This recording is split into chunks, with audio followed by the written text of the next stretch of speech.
We'll call the Common Council meeting to order for July 21st. If we could have the invocation and pledge.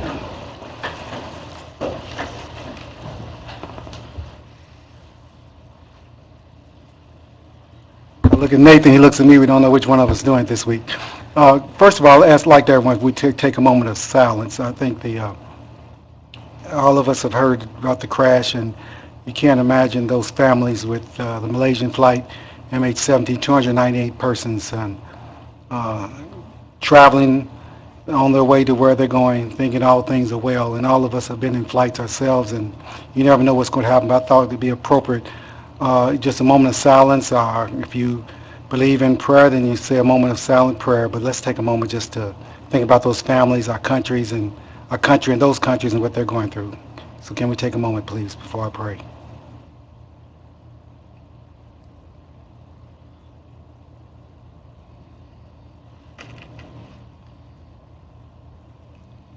Thank you.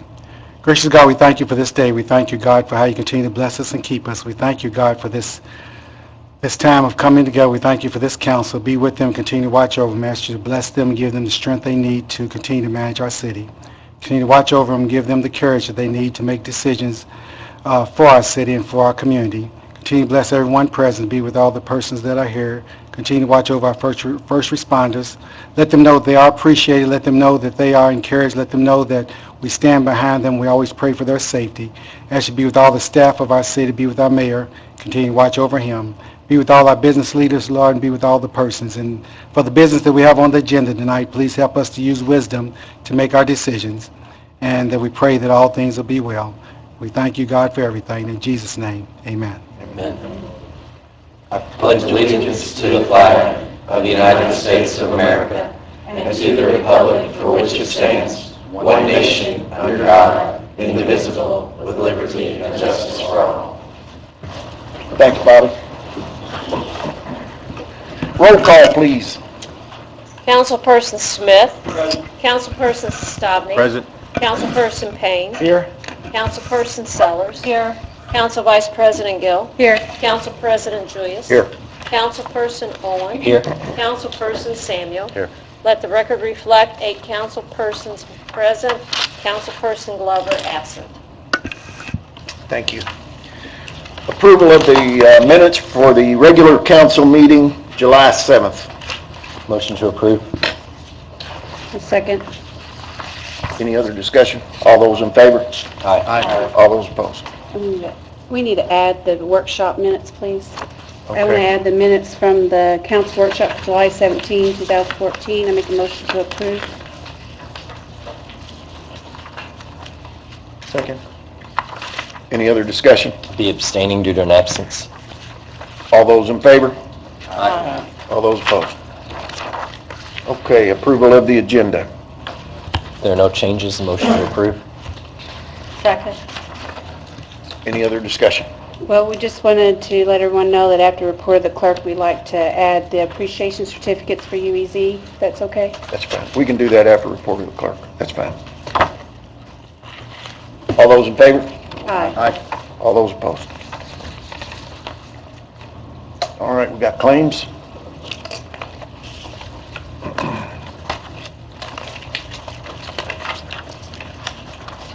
Requesting approval of claims totaling $331,144.53.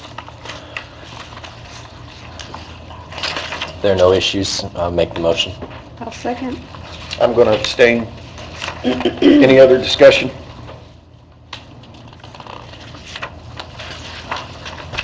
Seeing none, all those in favor? Aye. All those opposed? Thank you.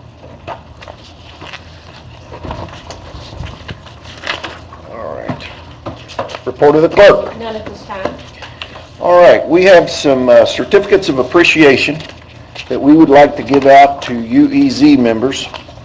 And I will say that we have a lot of different boards in the city and a lot of different committees that people volunteer their time on, and it's you just couldn't run a city without these boards, and we really appreciate the extra time that they give to our city.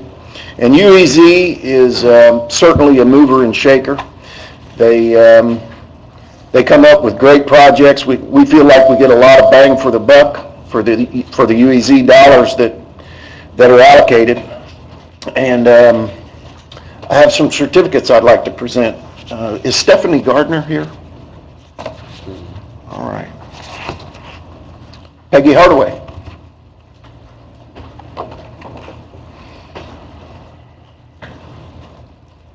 You get to come front and center.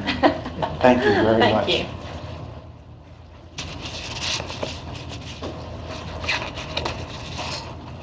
Michael Smith.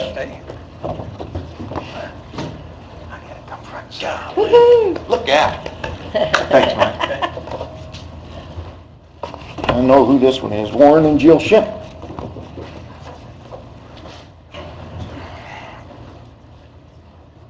You don't get to bring Jill up with you? Thanks, Warren. Thanks for everything you do.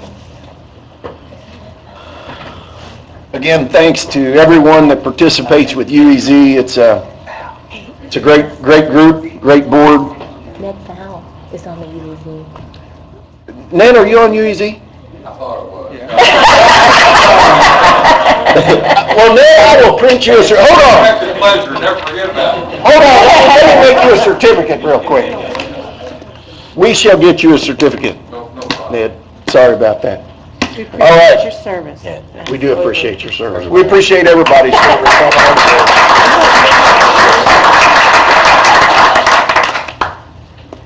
All right. You signed the- I haven't signed it yet. I'm not going to sign it. There you go. Okay, unfinished business. We've got Amy Deering, 2014 OR 30.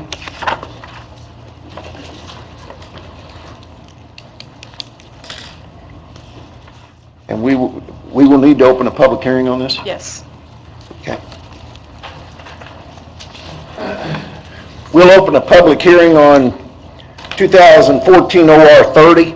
Is there anybody here to speak for or against? It's an ordinance of additional appropriation passed on the first and second reading, amending a motion by Connie Sellers, seconded by Matt Owen, to add paving. Seeing none, we'll close the public comment. Unless there are any changes, motion to approve. Second. Any other discussion? All those in favor? Aye. All those opposed? Amy Deering, Yes. 2014 OR 31. There are a few additions to this transfer ordinance since the last meeting, starting with the engineer, other supplies for $1,000.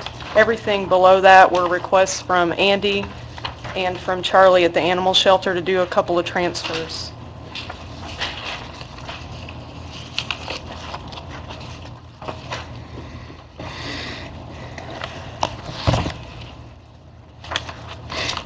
These are all just transfers in the same, That's correct. They were in the same funds, right? same departments. Unless there are any changes, motion to approve on the final reading. Second. Any other discussion? All those in favor? Aye. Motion carries.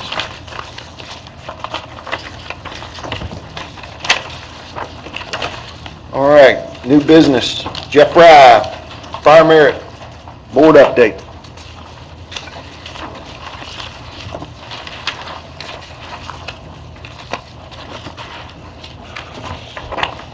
My name's Jeff Fry, F-R-E-Y, here on behalf of the Fire Merit Commission, which I'm president of this year. And per our statutes, we need to let you know we have a new 2-year list of new hires, which you should have in your packet. Now, their new list is showing 35, okay? We're actually only going to 30, but because we tested 35, we decided to let you all see all 35. We tested 51 to start with on the written test and scaled it back to plus to get to the 35 to give more people a chance to do the oral test. So this is, for the next 2 years, our list of new hires for the fire department. And we're going to have 2 off the top of this list right away. All these candidates have passed their physical ability test prior to taking any testing. So we've saved the city money that way. So anybody that comes off this list, they need to get their perf and the ladder test, and they're ready to go.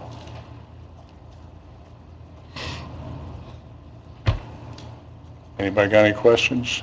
Jeff, Yeah. I do. The list that we had prior to this, that we still, I guess we still have, do those names get tossed out? Yes, Okay. yes. And they can reapply? We had, I know we had 2, it might have been 3 that reapplied off of the old list. I'd have to go back and make sure, but I know we had 2 that reapplied. There was a big kind of to-do a couple months ago about hiring off the old list. Did we ever hire off the old list, or We hired 1 off the old list, and we're going to get 2 off the new list. Right. And unless somebody retires or you all decide to hire somebody, a bunch of new people, this is going to be it for 2 years. But yes, we did hire 1 off the old list, and the reason being,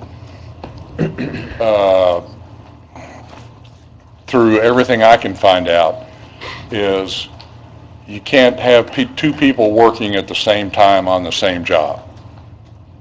So until somebody actually had their paperwork done and they had retired, used up all their vacation and everything else, we really couldn't hire somebody to take their place because they're really still on the fire department. And Jeff, this is, I might interrupt you, this is kind of was a learning curve for me. When we gave the okay to hire, you call the first person and you have to give them so long to respond. And that can take up to a couple of weeks. Well, you know, we had, believe it or not, it's kind of crazy, because I would never have thought about I it. wouldn't have you. But we had 4 guys turn down the job. Yeah. And that's because they had another job, or they didn't want it, or Timing whatever. wasn't right. So we went down the list to number 5, I think it was, to get the new hire off the old list. And my point is that takes a little bit of time sometimes to have them turn it down, Yeah. to serve them notice, and it's a process. Yeah, it is. I mean, it doesn't take, it was a matter of probably 2 weeks. Yeah. Because everything's done electronically now. Yeah. So, they were like, no, I don't want it. Mm-hmm. I couldn't believe it, but I think a lot of it is economy driven. The individual wants to be a firefighter or a police officer, they're going to leave whatever job they had or could get to be a police or firefighter. If somebody looking for a job, if something comes up, they won't take the job.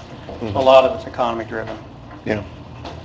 Jeff, I really think it was a good idea for the merit board to go to this type of list where all of these guys already have that physical fitness certification, before they applied. That's going to save the city a lot of time, a lot of money. yeah. Working towards that was one of the things we put in place. And we work it, this is our second time through this. Our second list of new hires, and we're going into the promotional list coming October, end of October. We'll have our new 2-year list for promotion. And we got a lot of things to work out between now and then that we're trying to keep you guys not to have to worry about. Good. Appreciate that. Yeah. Sure so that's the next thing coming up, and and we'll have a whole bunch of meetings between now and then, but it's the way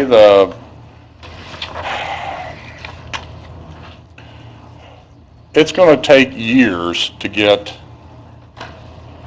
the rank situation to where it ought to be. And it's not going to be next year or two. We got, I'm not trying to bore you, but when you get people that advance through administration and then come back off administration, then they have to be placed back into where they used to be. So we have now a situation where we don't have a person that can be a sergeant because everybody's been bumped up so far. So those That are were kind of- sergeants. Huh? That were sergeants. Yes. So you can't fill a vacancy because they, Yeah.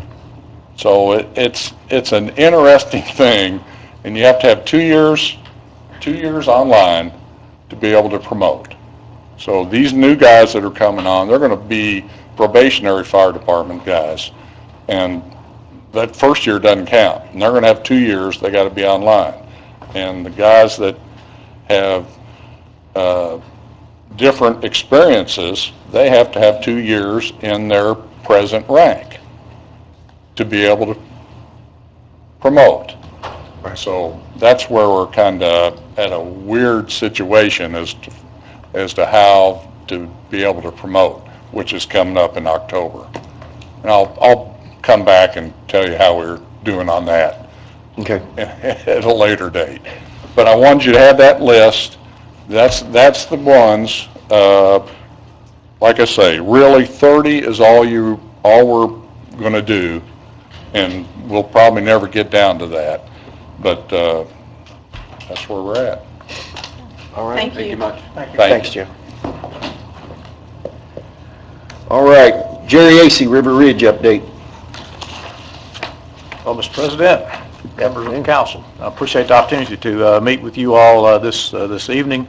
Also here tonight, or I guess it's still late afternoon, representing River Ridge Development Authority, Mr. Ned File, who's our longest-serving board member and is now president of the board, David Lewis, who's our legal counsel, and Paul Wheatley, our director of finance and marketing. We have, a little bit of an update related to and some action that we are requesting on behalf of the city. Before I get into that, I would like to also mention, that we certainly do appreciate all the cooperation and support that we get from the city relative to the various boards and city departments that we deal with on almost a daily basis.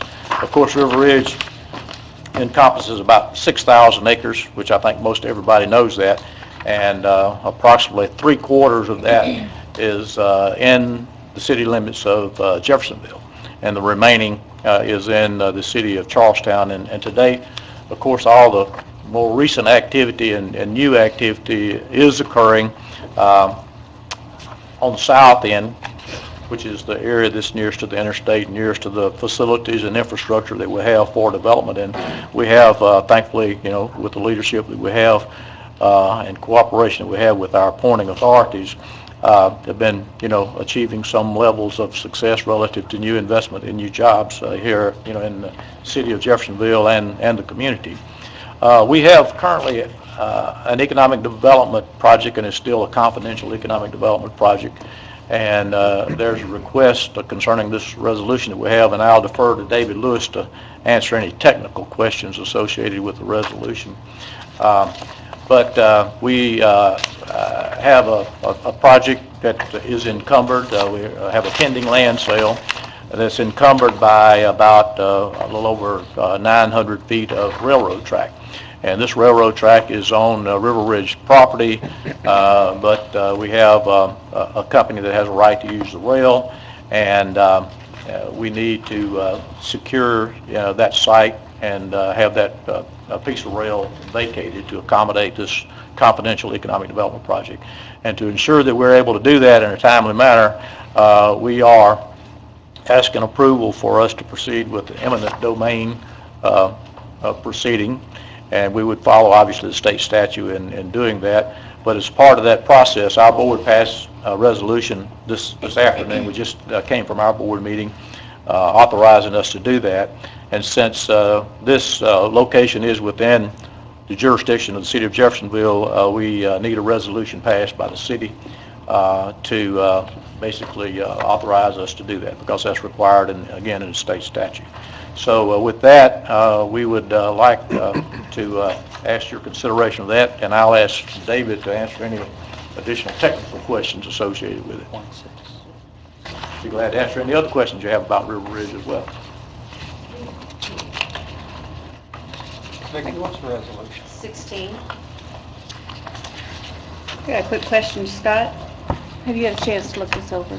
Yeah, and David had called me ahead of time and told me what was going on and why it has to come before us for approval. It's simply a requirement of Indiana code that for this type of development authority, whenever they enter into eminent domain, a site location, wherever municipality that site falls into, the municipal legislative body has to pass a resolution consenting to that or authorizing that to go forward. So David did email me draft of the resolution, which is before the body tonight.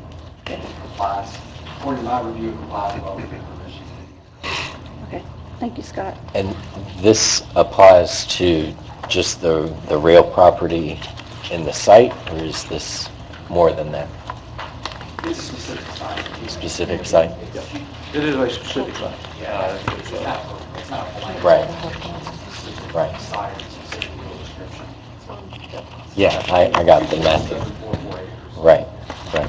What rail company uses the rail right now? It's Mid-America Rail, which when the Reuse Authority was formed, this was one of those pre-existing agreements, facility use agreement is what it was referred to, like we had to take on pre-existing leases for leased facilities and buildings, and there was agreements for operation of the wastewater system, of the water system, et cetera. A few years ago, we actually partnered with the city in buying out, the wastewater operator so that we could facilitate, having the new wastewater treatment plant constructed at River Ridge, which thankfully, that's operational now.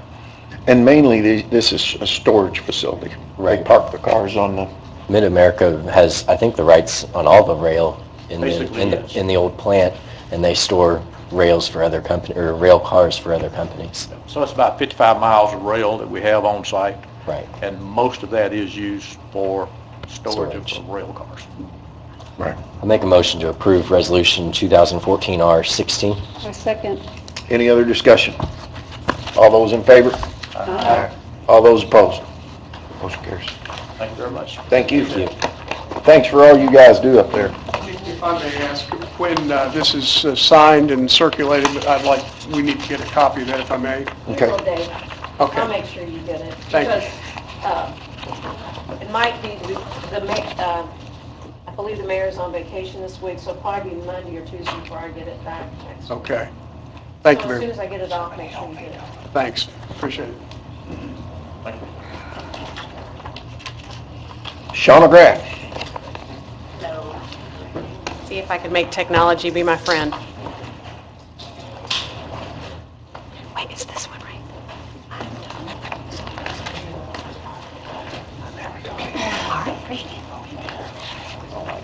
All right. Thank you for allowing us to be here tonight. My name is Jay Connor. I'm the Clark County appointee to the Ohio River Greenway Commission. We're here tonight to provide our annual update for the year 2013. Let's see, how do we go to the next slide? Just tap. Look at that. And I just want to introduce who our commission members are. Obviously, we've got individuals from the 3 cities involved. We've got Mayor Jeff Gahan and Bandit Pat Lee Stumler is our treasurer. Mayor Mike Moore from Jeffersonville, Phil Hendershot, who is here tonight, and David Boone, who is also here tonight. From Clarksville, we have our town president there is Bob Polston, Patrick Duggins, and Jim McCoskey. I am the governor's appointee for Clark County. Ed Jordanic is the governor's appointee for Floyd County. And then we have various non-voting members, Kelly Morgan from DNR, Jim Epperson from the Tourism Bureau, Wendy Danchester from One Southern Indiana, and Jim Udi from NDOT. And I'm going to zip through these slides. I know time is precious. You all have met me before. I'm Shauna Graff. I'm the project director. We do have a Meredith Gaynor, who's our new administrative assistant. She's not here tonight. And we have an intern this year, and we had an intern last year, too, just to keep you guys up to date. So what is the Ohio River Greenway? You guys know the answer to this question, but if you look at this slide, we're showing you the beginning and the ending point. And what we look forward to now is we don't have to explain this more as much in southern Indiana, just to the folks over in Louisville as to who we are and what we're doing. I'd like to just give you a brief overview of, for 2013, what funding looked like in some previous fiscal years. That Clarksville NDOT grant is still out there, the transportation enhancement. It's been bogged down in those archaeological studies. This is for the major crossing over Silver Creek, and that is due to be into construction in 2015, and it's still on par for that right now. That gives you the representation of what that area is. The yellow section are the sections that are completed, and those red sections are the ones that are still in design. Hold on, it's not liking the network connection at this point. Well. So both those red sections, 2015? Yes, they're all part of one big congruent segment, except the Mill Creek Bridge was able to be pieced out much earlier. I don't know what's going on here, but it's not like in the, there we go, it came back again. So, obviously, also in previous fiscal years, we had, New Albany had a surface transportation grant from NDOT, and they're still working on that, and that's to match up the segment that's already completed in New Albany, connecting the 18th Street on up to the Scribner Place segment where the amphitheater is, and that will also have a connecting ramp from Vincent leading up to Vincennes, which in this picture depicts what it will look like. The little red line going up takes you right up to the K&I. Isn't that convenient? So in other news, you guys already know this, Jeffersonville used the TE NDOT grant to approach the Big Four, and we can now say the Big Four is open, right? That's what's next, though, in terms of, the development, and what do we need to do with the Greenway. In Jeffersonville, some of the new funding that we've seen come through was through Redevelopment Commission and grants for the marina and the Big Four landing. Hi, I'm David Boom. I'm the Jeffersonville representative for the Greenway, and the marina is the easternmost terminus of the Greenway, and the second to the last development piece for Jeffersonville. We were able to work very closely with the city's consultants to bring the features of the Greenway to the marina, the multi-use path, the limestone retaining wall, and most importantly, a handicap access ramp from Riverside Drive down to the Greenway. Also, in terms of fundraising through the Ohio River Greenway Commission, we've got a local technical assistance program grant through NDOT, but it's administered through Purdue, and it's $32,000 to develop a maintenance plan for the Greenway. And maintenance plan has never been developed for the whole Greenway before. We're in the process of doing that. That's what our intern is helping us out with mostly. And then also $50,000 from the Duke Energy Foundation was donated to be able to work on that Jeffersonville-Clarksville connector. And the one thing I can say about that is it's going to be in kind of a waiting period because of, you guys know, with the I-65 construction that's going on, to be able to get that component done.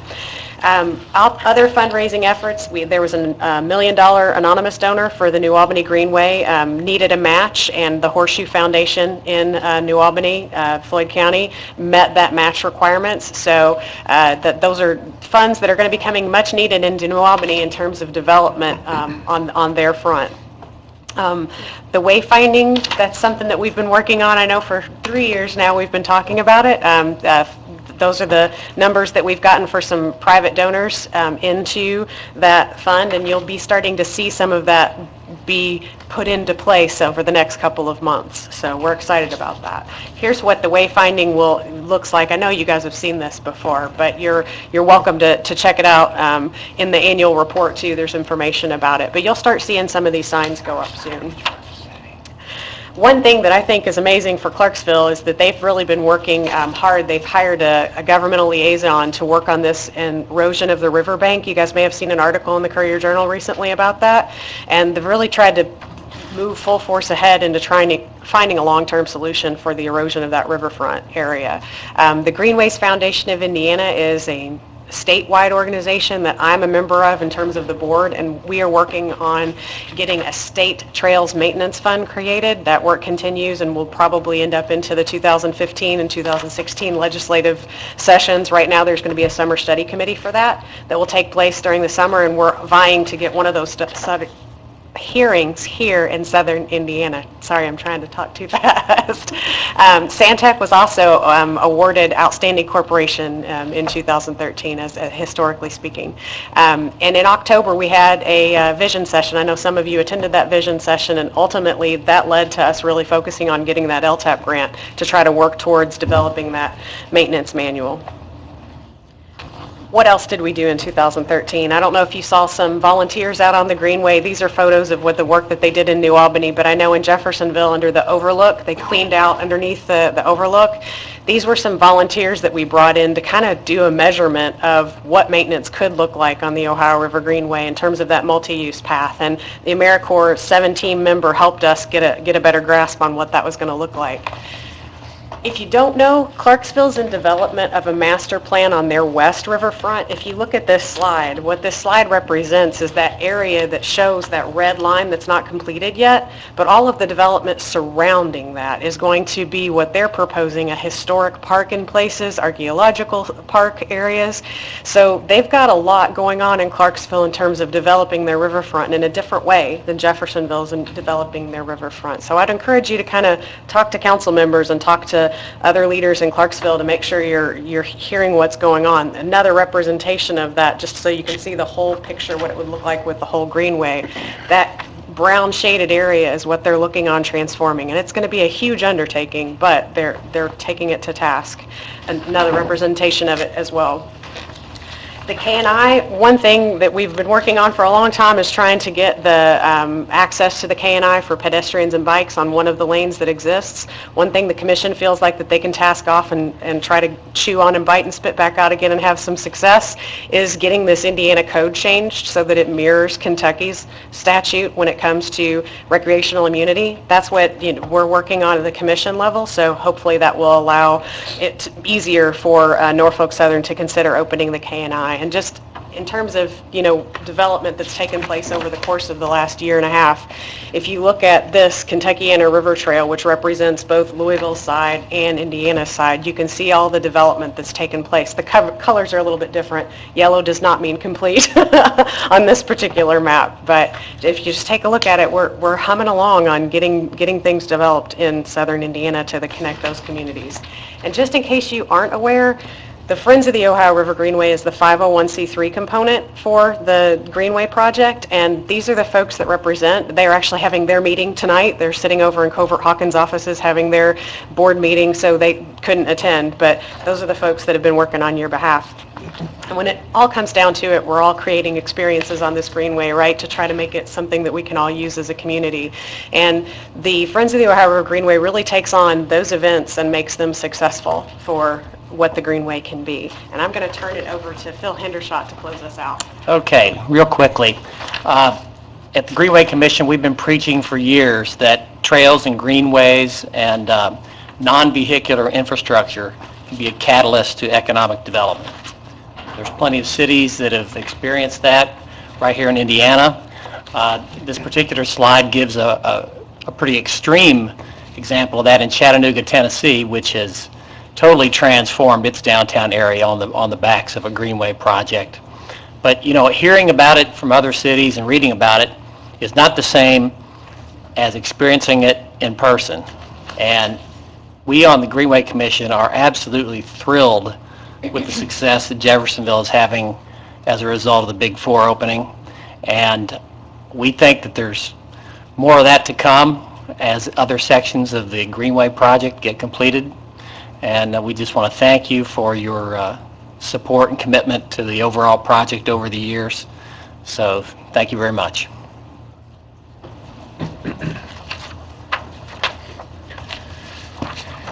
It looks like the K&I, you are starting to get some traction on that. I've heard it on different news outlets. I even heard Governor Bashir talking about it not too long ago. That's what I like to hear. It's kind of exciting. It is exciting. It's real exciting. And you all know where to find us if you've got questions or issues that you'd like to talk about. I do have another question. Sure.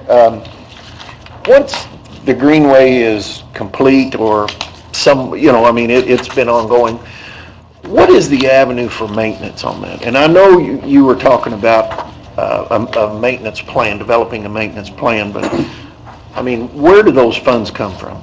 Well, currently, how it's set up is the communities are responsible for maintenance. I mean, is So it going to continue? that's what part of the goal from that October vision session is to come up with a plan and then to discuss how much maintenance will cost and then put a plan together in terms of raising the funds for it. And that work will continue on, into 2015 as we're really tasking off, because if you look at it specifically for Jeffersonville, you've now got an $11 million project that will need to be maintained, right? With your Big Four Bridge, just the ramp, you've got the landing too. And that's part of the work that will be continuing underneath, the Ohio River Greenway Commission's trying to do what they can to help establish a state trails fund that would allow for maintenance for certain issues, but right now it's up to the communities to maintain what has been built at this point, and it's going to be something that has to be solidified, which is why that plan needs to be established for the Greenway. And then also Jeffersonville, Clarksville, and New Albany are going to have to look at it in terms of their recreational features. How are we going to continue, like the river stage? If you think about the river stage, it's an implement within the whole riverfront, and how do you maintain that? So I wish I had a better answer than what I do, what I'm able to tell you now, but I can tell you the commission's working on it, and we're hopeful that councils and the mayors are going to be very active in the pursuit of making sure that it's maintained. Okay. But we'll be in touch as we develop things. Great. Thank you all very much. Thank you. Thank you for everything you do for us. Thank you. Larry Wilder. Scott, would you walk out and see if Larry's in the hall?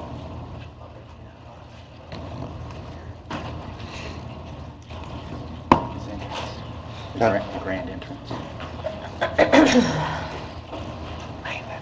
Either that or you could go and then we could... He's coming. I hear him. He's coming. I know. There was a news crew out there that was more important than you all, just so you know. Great. Oh, thank you for that. Each one of you, that. Great. Uncharacteristic, right? Thank you all for inviting me here to discuss what it is that you asked me to discuss, which was in fact, I guess, the issues that were raised recently in a public meeting regarding the city's obligation as a result of the 2008 annexation case. Is that correct?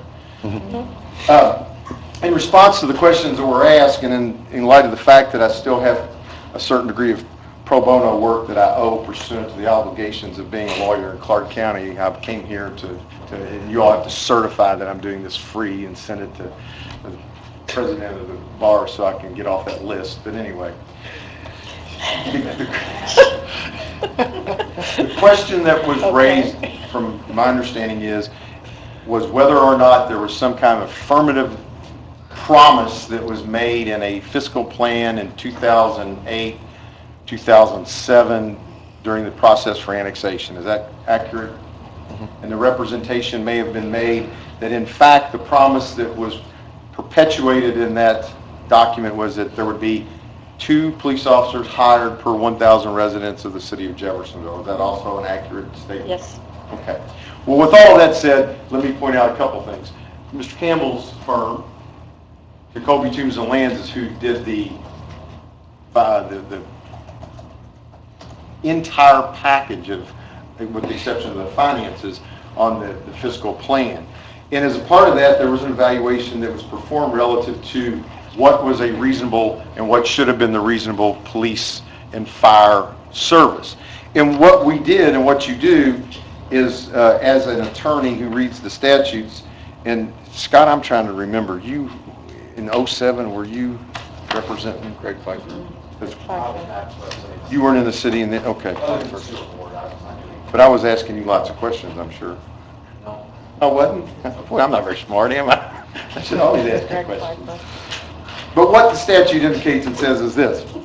The requirements of the statute are met if evidence establishes the municipality has developed and adopted a written fiscal plan and has established a definite policy by resolution of the legislative body, and the fiscal plan must show. And what is relative to the questions raised were the planned services of a non-capital nature, including police protection, fire protection, street and road maintenance, and other non-capital services normally provided within the corporate boundaries, will be provided to the annexed territory within 1 year after the effective date of annexation, and that they will be provided, and this is important, in a manner equivalent in standard and scope to those non-capital services provided to the areas within the corporate boundaries, regardless of similar topography, patterns of land use, and population density.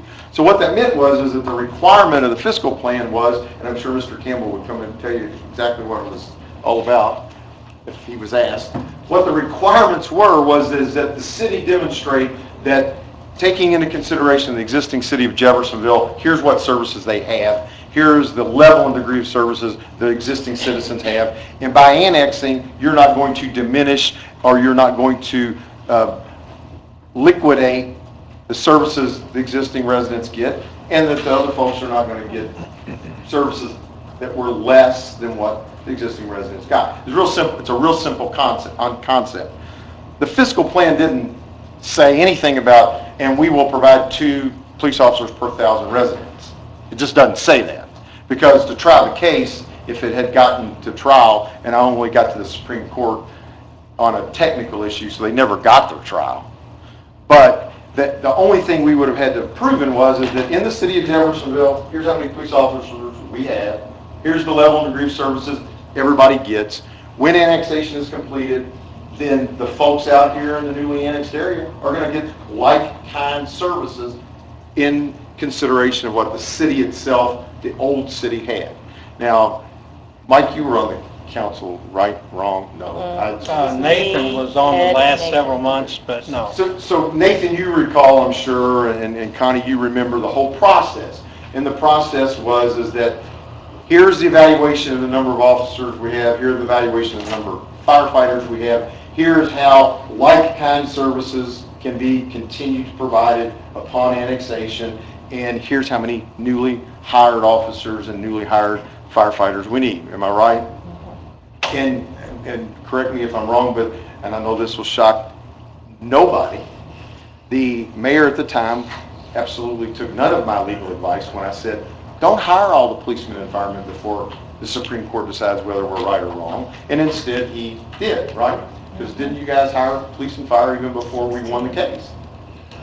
So the long and short of it is that one, there was never this affirmative promise equating a number with a population. It didn't happen. It wasn't there. It didn't have to be there. And I can assure you, had there been any deviation from this statutory requirement, a guy like Mike Hutt probably would have called somebody and said, hey, by the way, the year's almost up, and they didn't provide you within 1 year, the corporate boundaries within the annexed territory within 1 year shall have equivalent scope and standard non-capital services, so you get to sue them. Because they didn't do what they promised they would do. That's the promise. Mike, you remember what you did if you win that case? They get all the tax money back and they got to pay a lawyer like you for beating them. So I would say Mr. Hurd probably would have thought about that because they went all the way to the Supreme Court on the other case. So that's not what happened. So whoever indicated that was what happened isn't being genuine about what happened. They're not being genuine about what the law is. And, you know, like anybody, you trap people that you can talk to and they can't talk back at you much. I will go beyond what I was asked to do for free, and you got to certify the free time.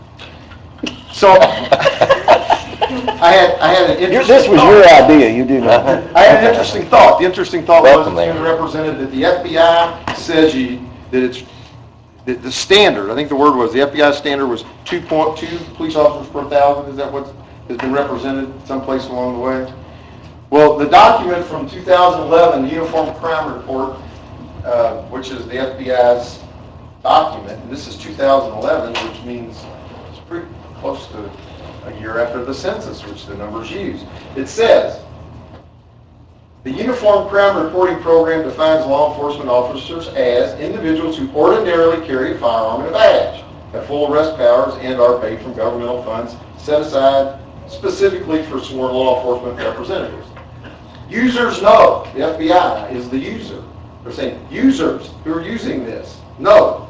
Because of law enforcement's varied service requirements and functions, as well as the distinct demographic traits and characteristics of each jurisdiction, readers, that would be you all, and everybody else that reads this, should use caution when drawing comparisons between agency staffing levels based upon police employment data from the UCR program. Readers, take note, be cautious when you read what we tell you. In addition, the data presented here reflect existing staff levels and should not be interpreted as preferred officer strengths recommended by the FBI. And that's our good friends at the FBI's interpretation of their own document. So I thought that was kind of worthy of noting to you all. And then, of course, when you're trying to make these decisions about how many policemen and firemen you need, and I think you need one that sits out in front of my house because, if you're going to kind of take that theory, then you ought to have one in front of everybody's house, but I probably need one there. The use of officers per thousand for police or fire deployment is an ineffective performance measure. That's our guys at the FBI. Instead, the determination should be made by what time is required to perform the given task on a daily, monthly, and seasonal basis, and deploying the appropriate resources to manage the workload. Seasonal basis might be something you take into consideration when you got people walking across the bridge, because I'm not going to go back and forth in January or February. The International Associations of Chiefs of Police have stated ready-made, universally applicable patrol staffing standards do not exist.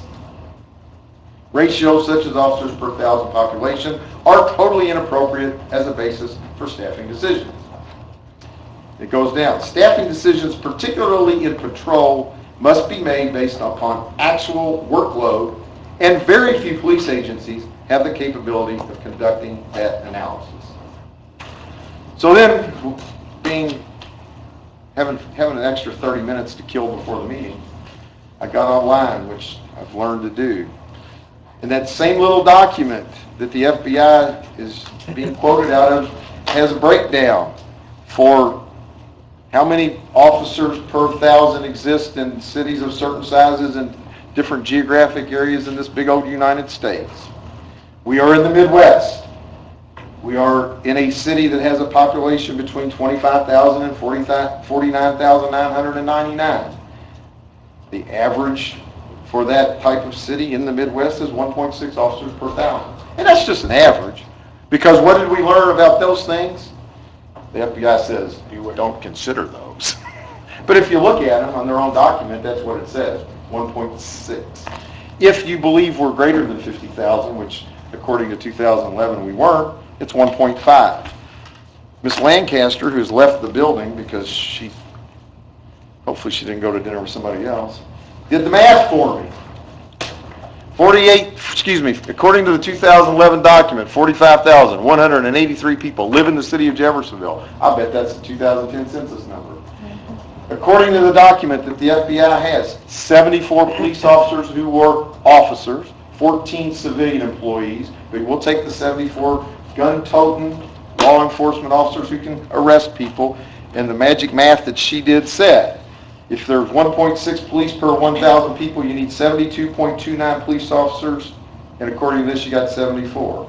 And if you are less than or more than 50,000, it's 1.5 police per 1,000, and that means you need 67.77.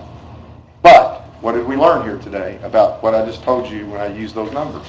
Don't, because they're not good. But if you wanted to make those arguments, there's your numbers. I don't know. Anybody got any questions? Does somebody want to argue with You should see me try cases. I have more fun than this. I love watching you. I have more fun than this. I love watching you. So does that kind of cover everything? Yep. That's why Scott tries cases with me, because he always says, man, you got to calm down. I've done that once or twice with you too, Larry. Scott, did that cover it all? I think so. Did that? Okay. Anybody have any questions? Anybody got any questions? Can I go to dinner now? Yes. Thank you very much. Thank you. Things are rough at the law office. I'm going to leave this with Scott, and y'all can make copies if you want. Yes, I'd like Tell a everybody copy. you can't have anything done. Thanks, guys. Good Bye, luck. thank you. Larry has left the Come on. building. All right. I'll have to come very often. Nathan, a resolution initializing additional appropriation for sidewalk projects. At our last meeting, I kind of gave everybody a heads up that we were going to pull together a list of projects, and I'd sent that out earlier. A number of these are based on Andy, the recommendation for the administration, Andy Crouch. A few have been added. The intent for this is Scott has prepared this ordinance for us, and what it does is it ties the money to the project. Andy feels like the project very possibly will come in under budget, so there will be extra money that we just won't use. Before that money can be used for anything else, it would have to come back here for approval. Andy was uncertain if he could get all these projects done this year. He said I said try to be aggressive, and he was going to. And but he let me know they might not all get done. Hopefully we would try to get them started and moving forward. It's Andy would have to do his due diligence with, for example, Skyline Drive, to talk to the folks and make sure that that's what the neighborhood wanted, and it's on. Andy realizes that. So, for example, if they said no, we don't want to do it, this project, we would not spend that money. The money goes back. So that's the pitch. I'm going to go ahead and make a motion for discussion's sake to approve ordinance number 2014 OR 35 on the first and second reading. And then initiate the advertising for additional appropriation. That would be part of the motion. I was going to, Yeah, we could do that, yeah. Instead of doing it separate, yeah. yes, I'll second that. Any other discussion? Yeah, it says 12th Street Road Diet, and I've never heard that term. Do you know what that means? Yeah. In Andy's presentation, that's what he called it. If you remember it was a PDF file, it also showed up here. Shrinking It's not the road. only sidewalks, it includes kind of cleaning up that whole little entryway. Right.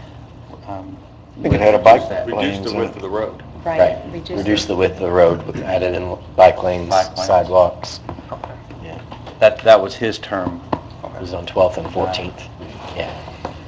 Well, I'm glad we're moving forward on this because I know Andy has come to several council meetings. I don't even remember what year he started coming, and the presentations very well. So as long as they got that 12th and 14th? Didn't you have some questions about the? It started in 2009, actually. 2009. Yeah, the plan was approved in 2010. So we're still moving along with the plan. It's good. You said that he was didn't know if they would get to every project this year. Is this a ranking, or do you know what that would be? What the priorities would be? I do not know. For example, the 12th and 14th Street, that deals with the road as well, so it would probably be a different contractor than the sidewalk people. Okay. So no, it's not a Just ranking. wondering. Okay. Any other discussion? All right. Get All- appropriated. What's that? Will we get appropriated? We have one more reading, but before it's final, but the intent would be to take it from the general fund. Okay. I'd like to make one more comment if I could.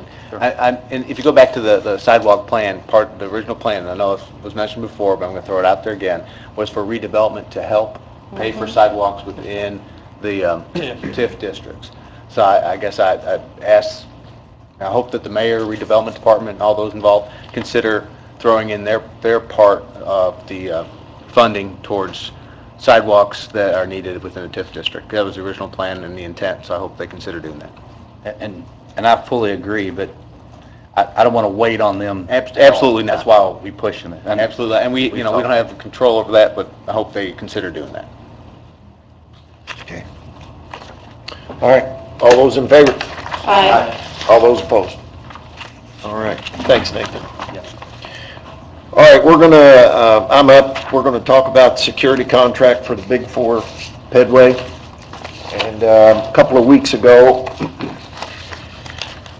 Lisa and Mike and I met Kenny Kavanaugh and Scott McCovey?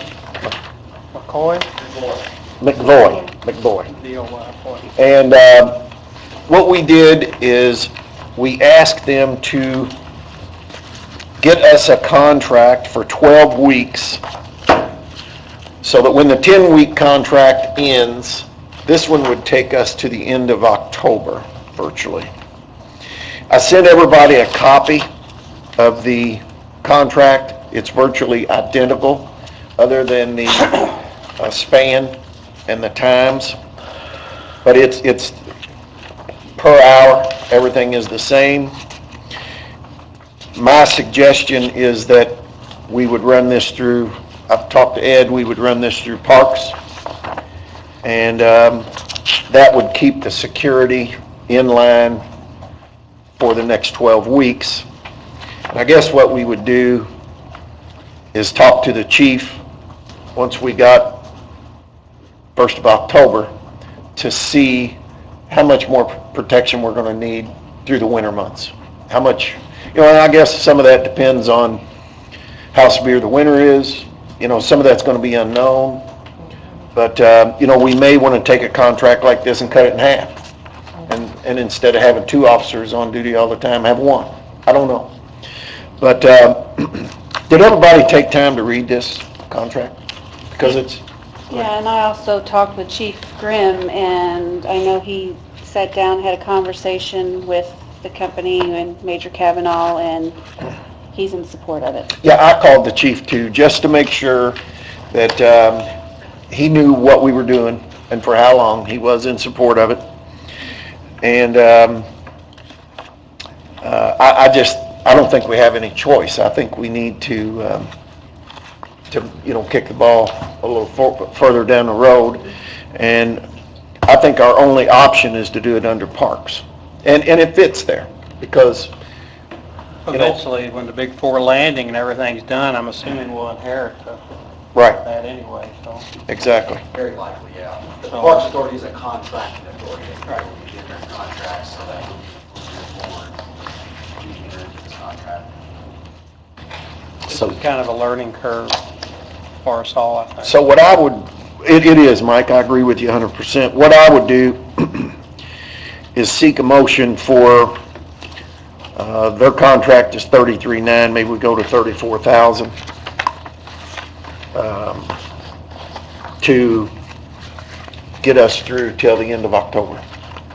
Do we need to pass this and send it to the Parks Authority? Scott, how would you Because do? you're not really approving the contract. only the Right. Parks Authority. We'll just make a You recommendation. make a recommendation to the Parks Authority. Right. To pass the contract and to, make sure the funds are available for the contract. Right. What is the number on this, Vicki?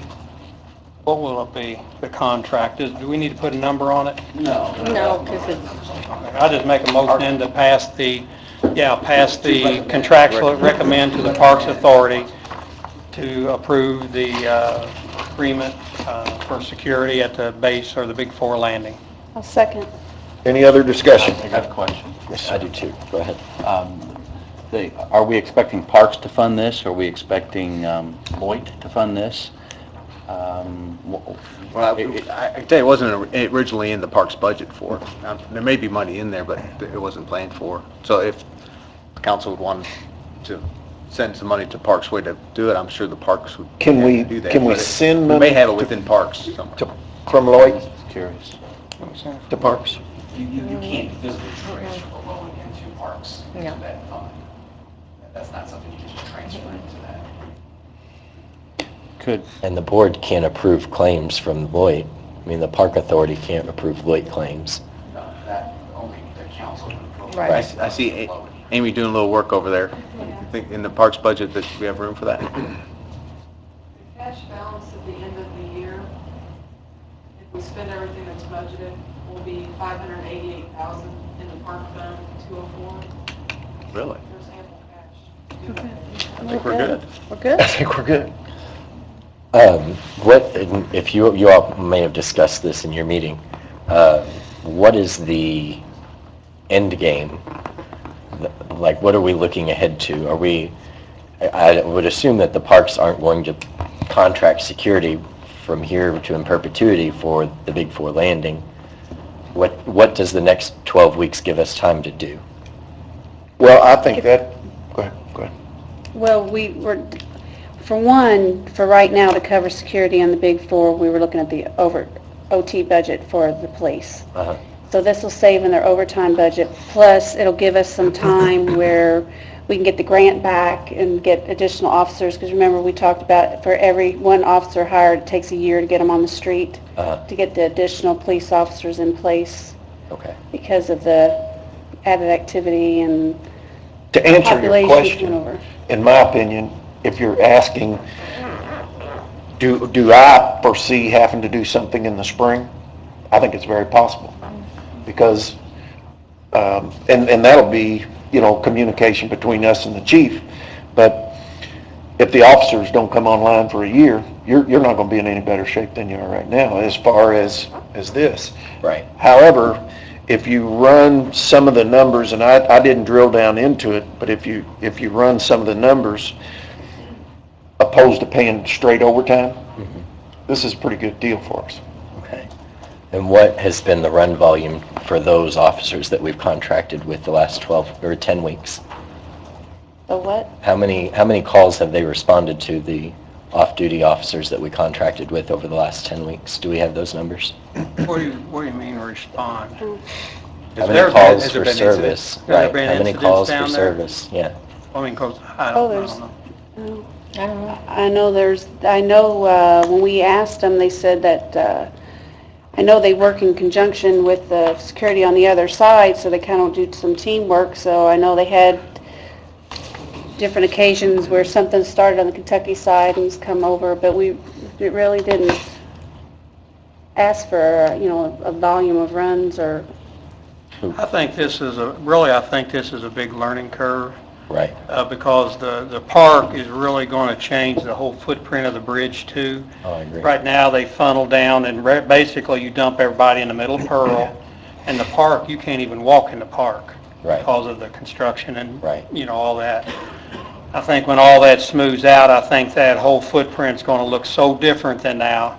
And I think, your question is legitimate, but I just don't know yet if we know that answer. I just kind of looked We at... should, though. I think that's a great question. Maybe we could put it in a contract that they keep track of incidents so we know how often they're called to respond to someone. We can certainly do that. We should be able to... I think we can track it. I'm sure that they'll... And they probably have the information. Right, the contracted officers, Looks like Major Lynch. And the data that we don't have, or that you can't... Can you come up to the microphone, Judge? The data that you can have is what this, what crime or what mischief this prohibits, just by having the Presence. security out there. Yeah, I That's the looked point at I was it going to anyway. make. For the record, I'm Major Josh Lynch, Jeffersonville Police. Let me ask on call volume, we really don't have a standard because there's always been someone there since the bridge is opened. right, So I can't tell you what we've deterred because I don't know. right. The call volume we don't get calls. We deal with them because we're right there. So it's a tough question to answer.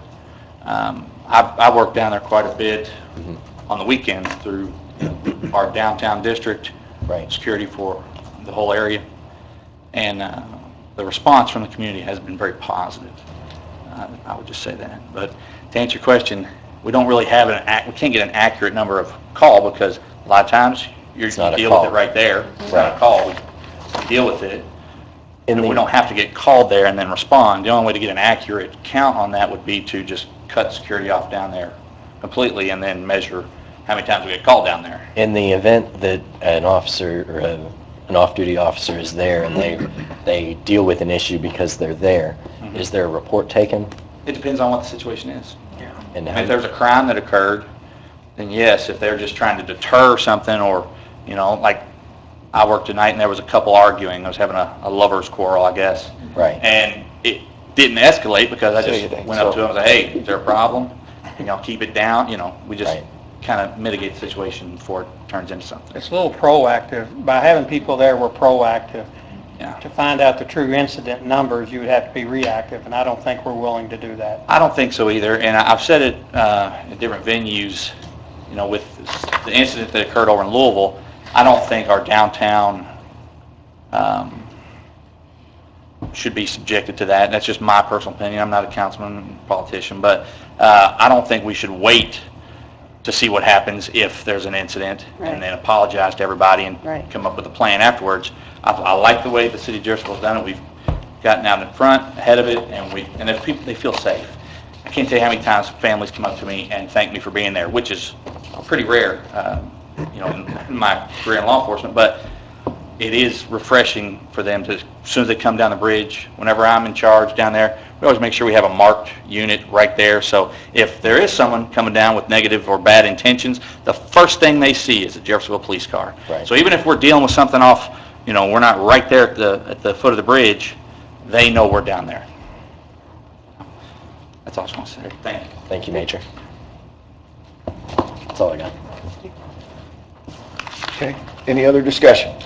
Did you want to add, Well, we Matt, really can't. do we want to, is there We any can. way for us to add in there some type of just something? Well, it doesn't sound like there's No going way of to doing be. it? Okay. We can work through those details at the Park Authority. Yeah, Right. yeah. We're just Right. letting this process go forward. But it would, kind of to his point, it would be good to, if we contract with these folks, that halfway through, ask for them to come just give a report on how it's going.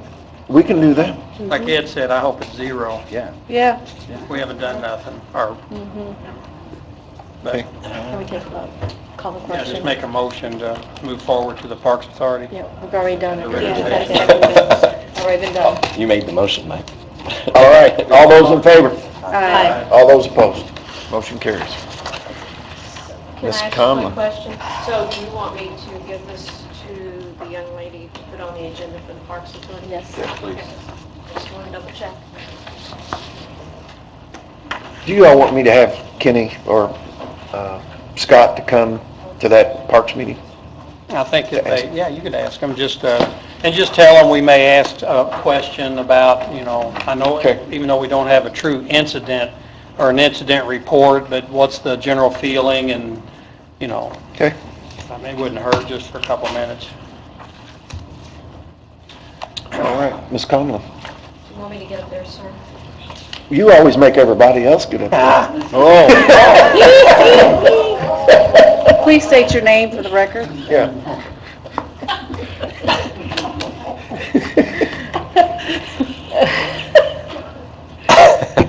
So, Veronica Conlon.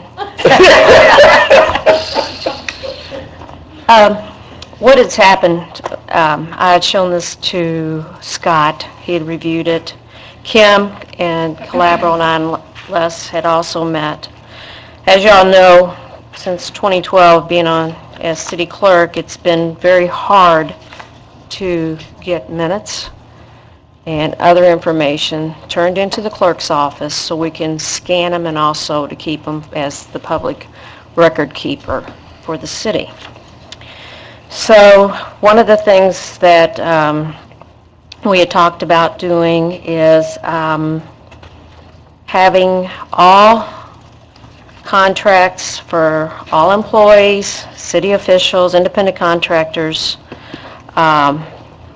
It's a group on here, all executive orders. It goes down a list, all boards and commissions, and I've listed every board and commission on here, that the stenographer who takes the minutes, 3 days after they're approved by that board or commission, to bring the minutes to me, and I will get the appropriation number and fill out a meeting stipend sheet and turn it in when we turn in our payroll every 2 weeks, like I do for the Parks Authority and the City Council stenographer. Because I know that there's been times when people have received payment and we have never received the minutes or any of the documents. And it's just to clean up our office and to make sure that we have everything available and the transparency for the public and for you all. It also says in here, whereas the council desires to eliminate the requirement to having the request of information each time the various sources, and that certain information be provided to the clerk for centralized record keeping. And this is just, we've had problems in the past, and it's something that I've been trying to work on, and I would like to get it corrected. So, sorry. This would help your office in the way that you would be able to hold a stipend payment without the actual work. I like it. 3 days enough, Vicki, for everybody, you think? I don't know. Well, I mean, after a meeting, the majority of the people are here in this building anyway. As soon as you sign the minutes for tonight's meeting, we take them in the next day, we scan them into the system, so they're public documents. I mean, I've even got some departments that I have nothing on. Some I don't have since maybe February. So contracts are the same way. People call, or you all call and want to see a contract. I don't have a contract. Okay. And this is, go ahead. Should we change, the reason I said that is you got 3 days. Should that actually be maybe 3 working days? 3 Because business if the days. meeting was on a Friday, you know, there's going to be several days and you're counting them down, but if it goes into a weekend or something, Oh, I wouldn't expect it, no. The 3 days, and when I put 3 days, I meant 3 work days, not Saturdays or Sundays, wouldn't count, of course, or a you need holiday. to spell that out. I don't Don't think think so. so? Okay. What resolution will this? 17? I make a motion to pass 2014 R17. Second. Any other discussion? And it was 3 days after the minutes were approved, correct? Okay. Just a quick, a little bit off topic, but I've had a number of people ask me if we could make the redevelopment commission meetings, maybe videotape those, because there's so many of those meetings and they're kind of big issues. I just want to throw out, not to add it here, but something to think about, if there's a way maybe to videotape some of those. I don't know. I know that there's a demand by some people, at least they've asked me about it. Well, while you add that, I have had the request for the Board of Public Works, especially here lately, because the minutes, I guess they're, where it'll say discussion followed or discussion didn't, I mean, they're not detailed minutes. Well, of the- I don't mean to The Parks interrupt. Authority meeting, do we stream those? We video them, I Then we put think them she out? puts them on the stream. I didn't know, I figured she'd be here. But everything should be audio taped. And I'm not saying we have one system, and that's the system here, at this present time to audio. We would have to get a camera. I've talked about getting a web camera. But one of us will have to be here from the clerk's office to run that system. And I'm not saying we can't or we won't, but we have to take in consideration that right now there's 18 different meetings. There's, yeah. I mean, there's 18 different boards, and some of them meet multiple times a month, and that's a lot.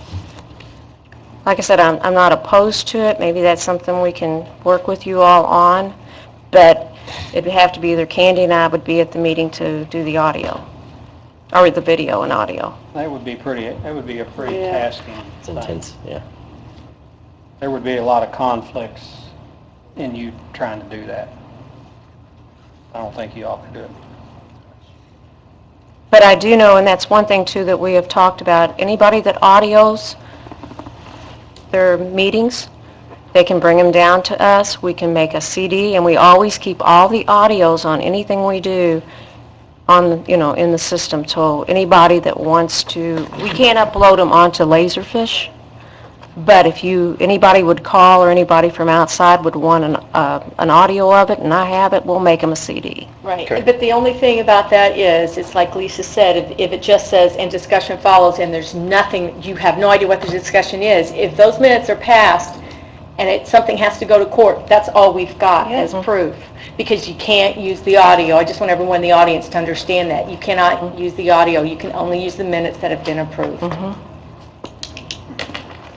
Okay. You can actually, not to digress, but you can if it's audio. You can? You can just- Oh, I thought there was one thing that that you had that we could not go. To illuminate the minutes, you can, audio is an Okay. trapped. I've done it before. Okay. City cases. But we get very little audio. The audios that we receive are from the Parks Authority, the clerk's office, and the sewer board. Oh, I know. Yeah. Okay. I just want to say legally, yeah, I think you have to review this. Like I said, this is not anything out of the ordinary. For certain statutes, the clerk is the official record Yeah. keeper. Other municipalities have similar ordinances to require that to comply with statutory duties, so. So for clarification, then, I guess for Amy, if this is approved, then the only payment to stenographers you would approve is if they were submitted through Vicky's office. Is that accurate? And I'll work with Amy. I have to have the appropriation number for each department, so. Okay. Good deal. Thanks, Vicki. All right. All those in favor? Aye. All those opposed? Okay. Ms. Calabro.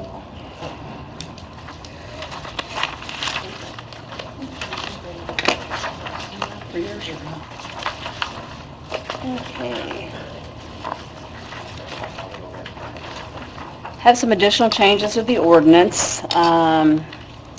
Met with the Finance Committee meeting last week, and you should have a copy in your packet. If you look at page 2, under Controller's Office, we are recommending, and the Finance Committee also agreed with all these recommendations.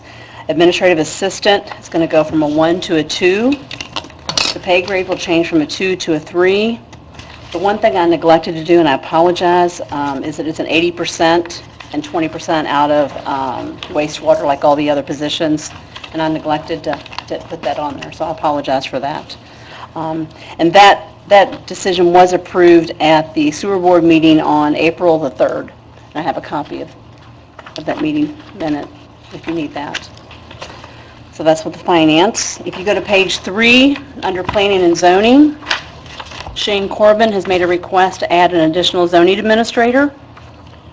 There's no change to the pay grade, but he will be adding a position. And then I have his summary too, if you didn't have that included in your packet. He gave that to the Finance Committee to validate and try to support his need for having an additional person.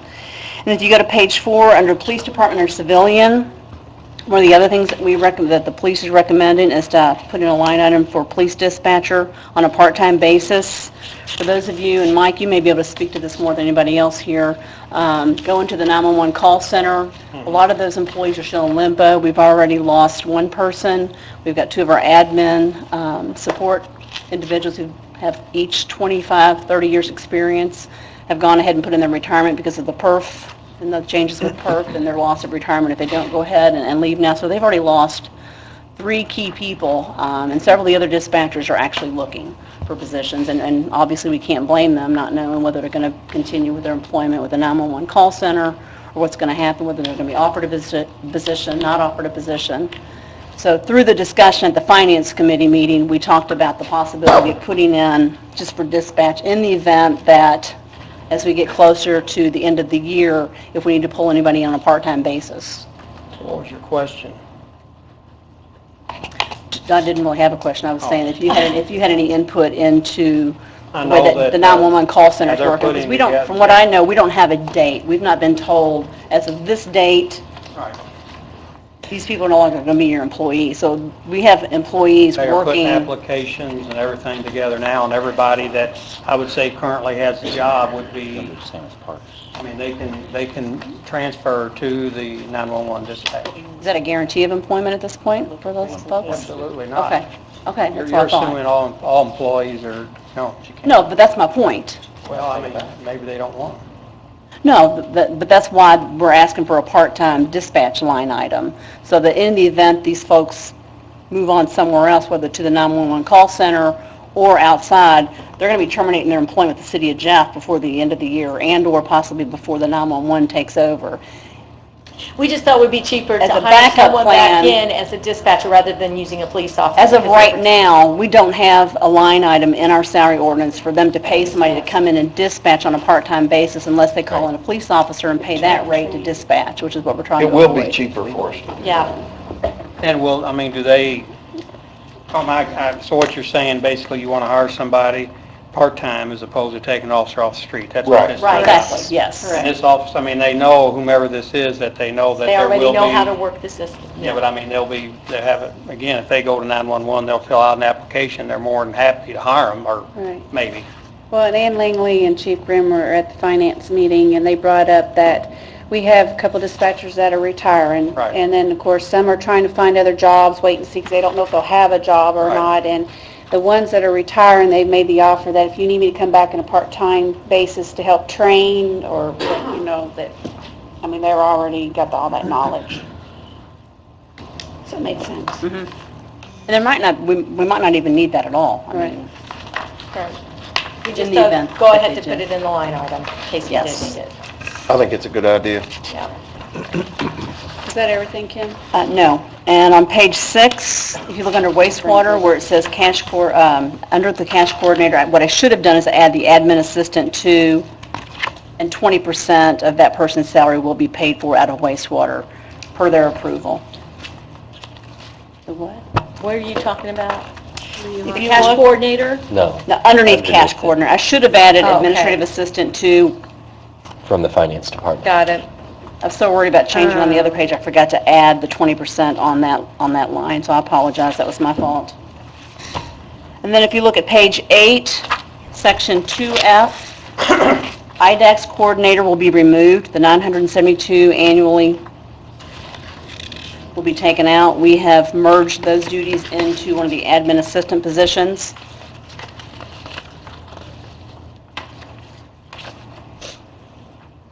So there'll be no need for that. The only other thing that I believe we probably need to talk about, and Dennis, if you need to clarify it any further, and I know the Finance Committee approved it, given the fact that our 2 senior administrative support folks in the police department have put in their retirement, one has already left, the other's last day is going to be in a couple weeks. Originally, we had done the ask for the admin assistant person not to be hired for January 2015, even though we put that into the salary ordinance that's been approved. They would like to go ahead and move the person that they've hired, which is an internal candidate, into that position and start getting them trained and geared up for the next year, and the Finance Committee approved that. And according to Amy and Ann and Chief Grimm, there is money to support that. There'll be no additional request. How many new positions are we creating? You all have approved just keeping the same position, so I don't know that they're really new. New titles, kind of reshifting titles and positions. So that this is no new employees? No. Well, in the Well, whole those 2 new ordinance, ones there for are. the, Well, but if you take out the admin Yeah. assistants that we have now, they're just kind of replacing those with new so we're not titles. talking about the ones that we talked about a while Right, back, right. that were for the detectives and for those, Right, it's a new those were new, title. those were new Yes. I guess that would be a new Yeah. title. But as far as the finance person and the planning and zoning, those are the only 2 new employees we'll be adding, right?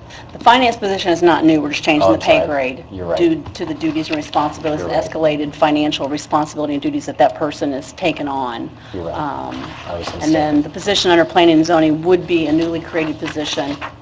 Same position, having 2 planning folks I'm a instead little of 1. confused, Kim, because when I first talked with Shane and we were in the finance, Mhm. because when there was a full-time code enforcement position when it was vacated.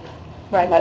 Right. That it was never filled, and they needed another person in there, and so I was under the impression in our finance that this new position was for code enforcement, and then the off-season, or when it was kind of slow, then it was going to help Dan with some... The new position for a zoning administrator, I know there was a pretty healthy discussion about that because some people thought He that... did say that, it was Yeah. going to be, the person was going to be doing code enforcement during the summer months. That's why I think He would that person help would help with that. out, yeah, because he actually split out the duties, and I don't know if you all still have that page from what he gave you all that night.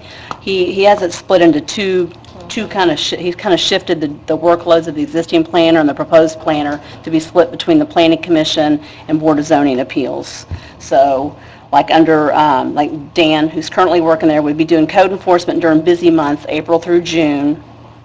and then the other person would also be doing the same thing. He's going to do some cross-training, so yes and no. I mean, it would be a zoning administrator position, and yes, they would be doing code enforcement in addition to their other duties. I have one thing to add too. On page 9, if we'll look at 9, because we just passed, actually I've been wanting to do this for a while, but just because we passed a recent resolution for Vicki, for the clerk, on having the minutes turned in. One of them on her list was Public Art Commission, and honestly, I've been typing up our minutes, and it's kind of hard to run the meeting and take the minutes and all that. You miss a whole lot of stuff. We don't record them, and I'd like to start doing that, and I'd like to add under Parks Board stenographer, it's kind of mid-page, Public Art stenographer at $100 a meeting, the same as the parks. And then I've checked with Vicki, and she said that they would make sure and get somebody there, or arrange to have somebody there. And then that makes things, it tightens things up a little bit, makes it more formal and all. So I'd like to see if we could put that in there when we go to vote on this.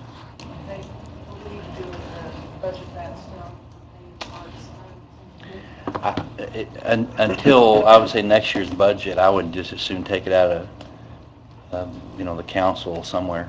I mean, it's just going to be a very little, few more meetings. How many times do you Once meet? a month. So it'd be $1,200 a year. Well, yeah, but for the remainder of this year, it's just a few $100. Right. I think Parks can cover it. What time do you guys, Okay. what time do you guys meet? Usually it's 4:30 on it's on a Tuesday. Okay.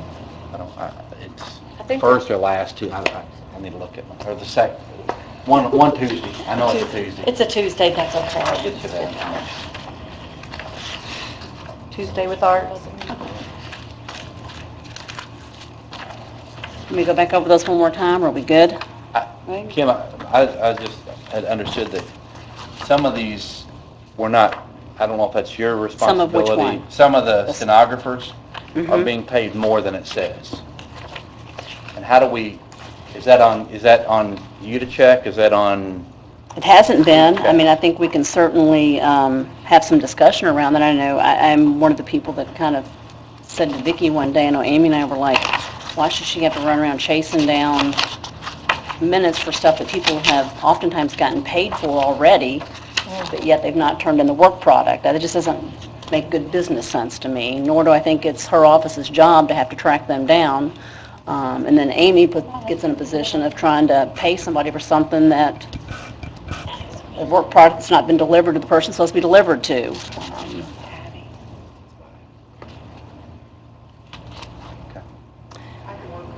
Yeah, between maybe now and the next council meeting, maybe Amy and Vicki and I get together and go over these and make sure that they're all accurate. This is just, when I inherited, when I was told to start taking over the ordinance, I've really honestly never double-checked with anybody to see. Could you check and see why the drainage board stenographer is $106.50 per meeting? That just seems really odd. Yeah, the rest are $100. Why are they different? Where's that at? Under the public art stenographer that we It's just... drainage board, Oh, I see. not I see it, the stenographer. $106.50. That's weird. Yeah, That ought to be 100. and we can do It that. should just be 100. Yeah, it should just be It should 100. just be 100. She'll complain. Well, then she can complain, but fair's Check that fair. out, boy. You'll That's hear not the stenographer, that's the member. Yeah. Oh, is that the members? Oh, thank you. I thought we were talking about all stenographers. That's still weird. Yes, so, No, they're mixed in here. Drainage, okay. It's still weird. But yes, we can clean that up and What's her number? come back and report on the 36. accuracy or inaccuracy of that. Oh, there she is. It is. Make a motion to approve 2014 OR 36 with the changes that we just talked about on first and second reading. Second. Any other discussion? All those in favor? Aye. All those opposed? Is that it? Okay. Thanks. Amy?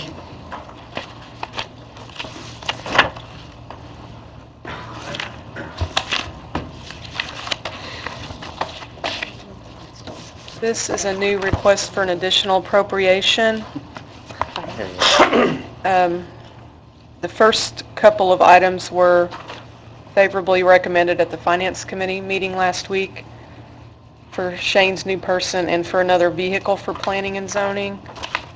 The next three items are to pay a retirement for a person in the Building Commission. Then I'd like to add the sidewalk request that Nathan had earlier. I don't have the amount for that. I have it. $700 and some odd thousand dollars. Got it right here. I have it coming out of the general funds under the engineering department. Yeah, the total amount's $791,250. 791,250. Okay. And then also the contractual services for the engineer, I'm sorry, that would be under parks for $34,000. I believe that was to pay for the security that was discussed earlier. Can we do that here? I think we have to take, can we do that, Scott, or do we have to take that to Parks? I think we have to take that to Parks first. Okay. But we're still going to have to appropriate the money. Right. But I think... The council will have to do the appropriation. No. Well, no, because it's going to come out of the Parks Authority, it's going to come out of the Parks budget, so the Parks Authority would have to appropriate it. The parks, It's going to be Parks. It can all be done at the Parks meeting. we don't have to approve that We had here the because budget it's at this budget. meeting, and then Parks would do the contract, but... Additional appropriation, I thought we had our advertising. Right. We'll have to advertise. Okay. That's what the Parks Okay. Authority. Since they meet on a different time, because this is going to be for... How much was that contract for? $34-ish thousand dollars. Parks Authority's the last, it'll be next, it's Monday night. Next week. But okay. The park authority though doesn't appropriate money though, do they? Do that? Well, I mean, they approve claims. I mean... Right. They spend their budget, but If there's money in the budget for contractual services, or is there a line item for that? There is, but not with the intent for... but there's no money appropriated in that budget. Not That for would be the this council's contract. business. I think. Yeah, we got to appropriate money. Categories are, but if there's a line item for that, for contractual, professional services. They sent one out last week, I think. In an email. There's a contractual service line. It has You all should have it at this meeting. $3,000 remaining. Right. We have the money, it's just not appropriated. Right, which the would be- cash is there, we just need to appropriate it. But we would have to do that as a council, right? Yeah, I thought when she said there was money available, I thought you meant there was already a line item that No. would be appropriate. No. No, just the cash, but the cash is there, it's just not budgeted.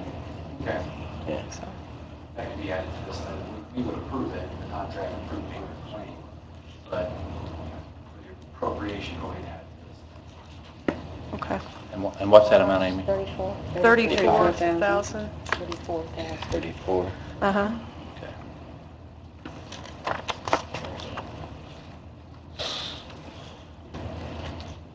Make a motion to approve 2014 LR 37 on the first and second reading, Second. as amended. Second. Any other discussion? When they came and, when they talked to you about a vehicle for $30,000, did they say what kind of vehicle they wanted to purchase?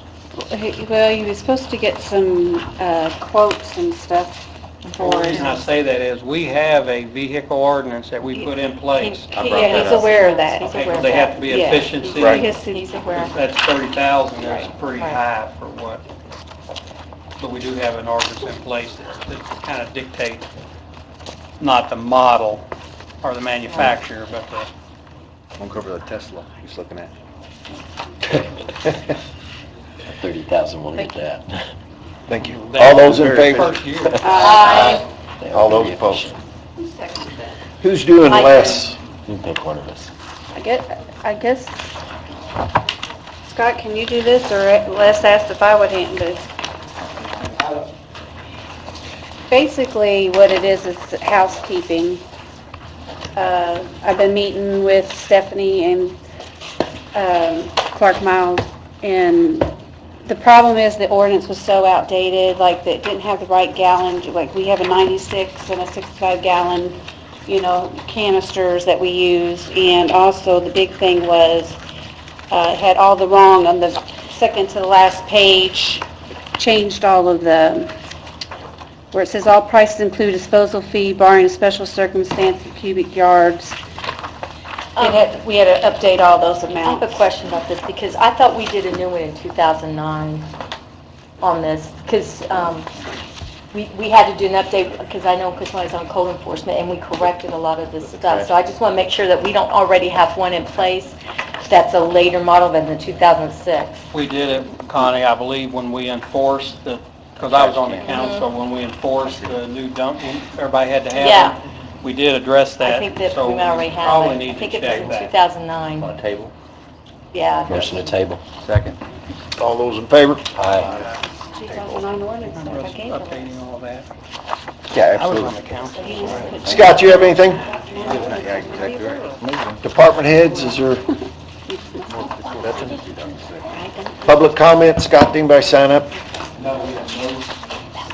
All right, council comments, Mr. Smith. Just two quick things.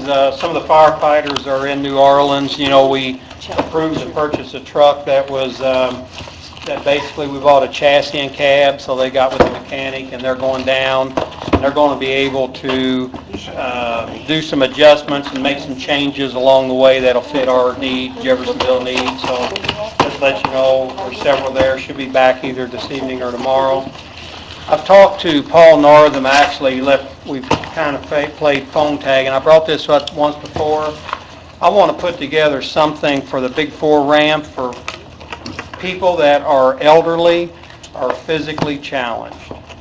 I've had numerous people ask me, older people, We talked about that, yeah. that would like to go on the ramp. I've talked to, the firefighters were in New Orleans, but I talked to Chief DR today a little bit about it, and they have a four-seater with the seat belts and everything, type of vehicle, and it's brand new.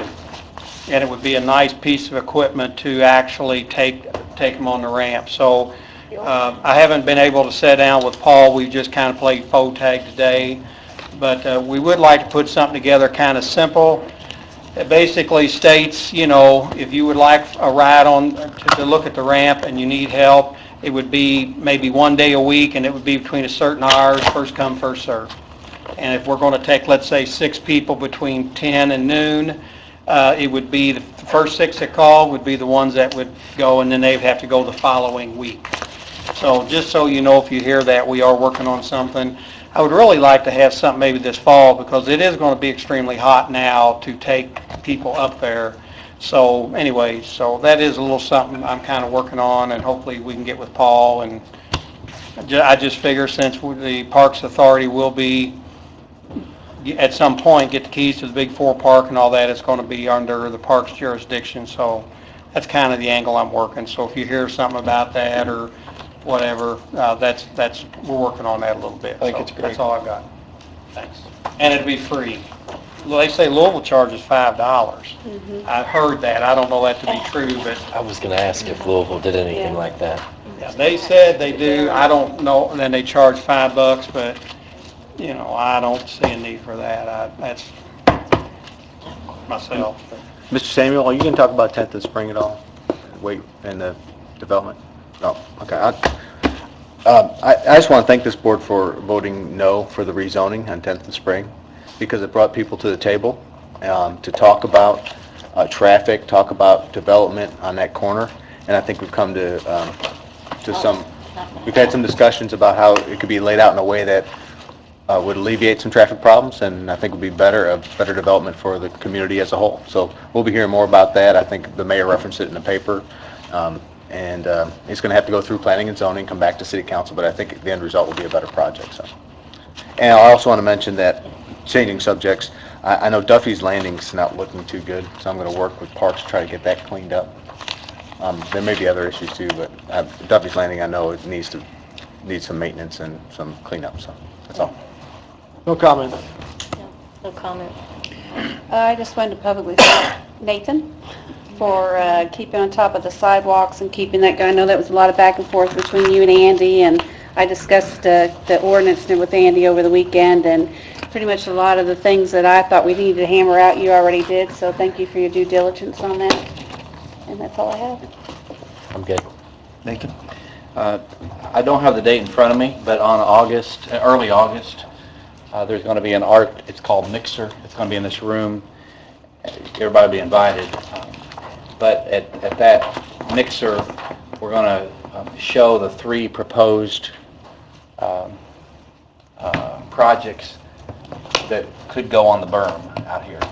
And the artists have made little models, and we're not throwing it open for a vote for, public vote, but we are seeking input, trying to talk through that, and then that project, the berm out here, will be really neat once it gets started and done. It should be starting before too long. We're also about to put out the RFP for the crosswalk art downtown, Jeff, for I believe it's 4 of the intersections.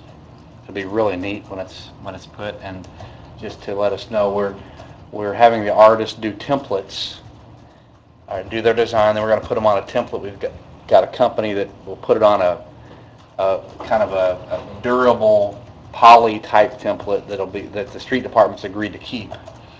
The artist will put it down and paint it the first time, and then after that we check with the street department, and they'll be able to use the templates to keep it fresh every year, so we don't have to repay it or pay for that every year, unless we want to change the designs, and we could do that. But that's coming up really soon, and we're also have one other thing, working with the Jeff High welders. We're going to connect the welding club with some artists.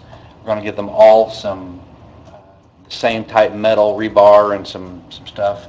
We're working with some other metal is the stuff. We're working with Gray and Wells Body Shop for the painting of these, and we're going to have a blitz of a number of bike racks for downtown, because we still need a lot more. And so the Jeff Howe welders are involved, that we're going to pair them up with an artist, and then through some painting. So that's coming up really soon too. So we're really busy, but that's just some of the updates on that. That's all I have. You know something, Nathan, I just want to touch on that. We don't have any way to address bicycles that seem like they're locked up and they're not going anywhere. I know there's 3 or 4 bikes on Riverside Springs. You mean an ordinance to deal with Well, or how do we address that? Because I don't know if the bike, we'd have to run serial numbers, but there's bikes that are locked up. And they've been there stationary for a long time, and I don't know. Well, I mean, if it's public property, we could probably address an ordinance that would talk about an abandonment of property, as long as there's a law that you follow. There's a procedure for what's called abandonment. Okay. So, after certain time frames, I mean, there's still some procedures and due process you have to do about disposing of abandoned property. Yeah, okay. Well, I've noticed there's bicycles that are, yeah. But there's a procedure where that could be addressed. What's that? But you have to make sure it's in. Okay, that's bikes. I'd like to say one more thing, if I could. Sure. I know it's past my time, but I don't know if you all noticed, this past weekend, there was a high school soccer tournament at the Worley Fields. And that's one of the advantages of having the facilities there, is being able to have high school events, because they can't play on Sundays. They can only play on Friday nights and Saturdays. So with the lights and the facilities, you can have more tournaments. So we actually had about 100 kids from Evansville, high school kids from Evansville and near Indianapolis, come down and play Jeff in the scrimmages. So I know that they were there all day, so I'm sure they spent some money here, and they were all impressed with the complex. Cool. Just wanted to mention that. Nathan, were you done? I'm done. Thank you. Okay, couple things. I saw Joe Hubbard got an American Legion Award for, I can't remember what it was, but it was a police officer award in Indianapolis. And hopefully he gets some good local recognition for that. That was a big deal. Tonight on the news, I saw Sarah Kraft, the pool, the aquatic center was on the news. They had all these little kids, and they were doing a triathlon for kids, and they were training them on how to do a triathlon event. She had 130 kids sign up. Wow. It's huge. So I think it's her 4th or 5th year, but looks like something she's really taken an interest in. It's pretty neat. The other thing I want to thank everybody, a week or so ago, I sent you all a request to get to Paul to take the restrooms down to the Big Four, and everybody okayed it, and we got them down there and opened up. We're closing them up about between 9 and 10 o'clock, but there's really been no abuse. They've been very well received. I started getting phone calls Saturday morning when they weren't unlocked, so that we know that there's a genuine need for that. And I just think it's very positive to try and work together and try and get it down there. So that's it. Motion to adjourn.